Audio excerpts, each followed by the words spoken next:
Ronin, a Star Wars Visions novel, is written by Emma Miyako Candon based on the story of the Visions short, The Duel, by the studio Kamikaze Doga. This novel does a great job of taking the Visions short and adapting it into the first 3 chapters before going off into a continuation of the story. The overall plot is about the Ronin. After his duel with the Sith bandit, he continues on his journey, but a Sith witch who has been haunting the Ronin for most of his life brings those he has slain back to life to hunt him down. The Sith bandit he slays in the duel is brought back to life as well and spends the book hunting down the Ronin, while the Ronin attempts to find a way back to the planet Rei'izu, where he may be able to confront the Sith witch. All in all, this book is very different.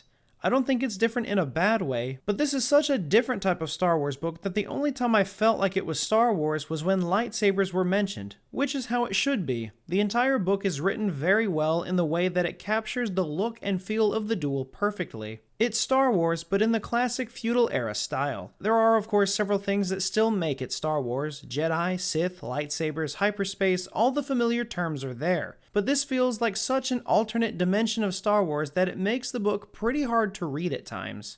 While the book itself isn't very long, sitting at 331 pages, I found myself struggling with a lot of the passages due to the amount of descriptive text. Not really like Lord of the Rings, where it focuses on scenery, but mostly because there's hardly any dialogue in the book. It's mostly conversations happening within the characters' heads. We read their thoughts more often than the characters actually speak, and this goes for several characters, most notably the Ronin and the Sith bandit. Both characters spend a lot of time in the book reflecting on their actions and the people they meet throughout their journey, and it really gives us a great way of learning about 2 characters that have absolutely no backstory to give us. We are lucky to learn that the Sith bandit's name is Koru, but we still have no hints as to what the Ronin's true name is. He has kept it locked away with his past in hopes of outrunning it. We do get some answers to his past though.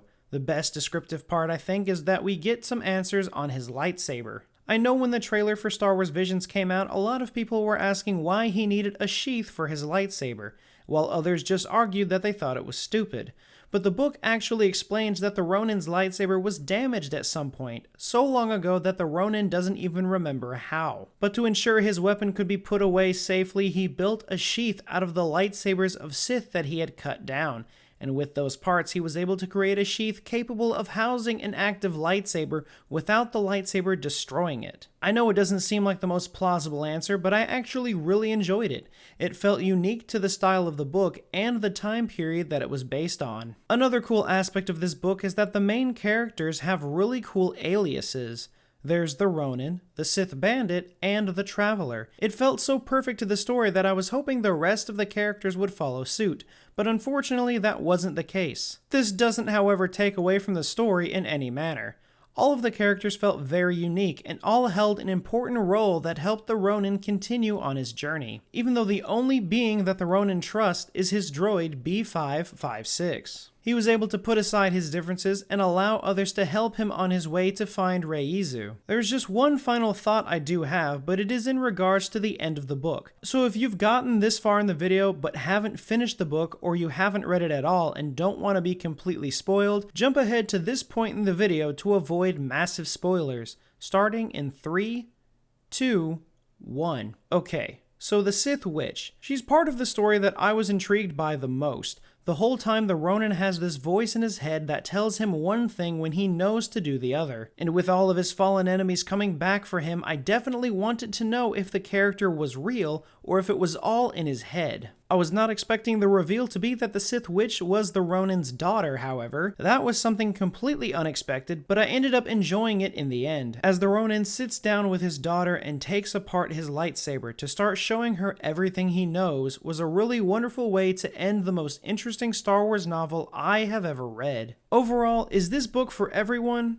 No. Will a lot of people enjoy it? Absolutely. While I still struggled with this book a lot, I still appreciate the creativity and effort that went into writing a book that could pass as Star Wars, but is still so original at the same time. I definitely have to give props to Emma Miyako Kandin for accomplishing such a difficult task. That concept alone is something that should never be overlooked. But that's all I have to say about Ronin. What were your thoughts? Have you read the book? What were your thoughts on the Vision short The Duel? And do you hope to see more books based on Vision shorts in the future? Let me know all of your thoughts in the comments below. As always, be sure to like the video and subscribe if you haven't. And remember, the Force will be with you.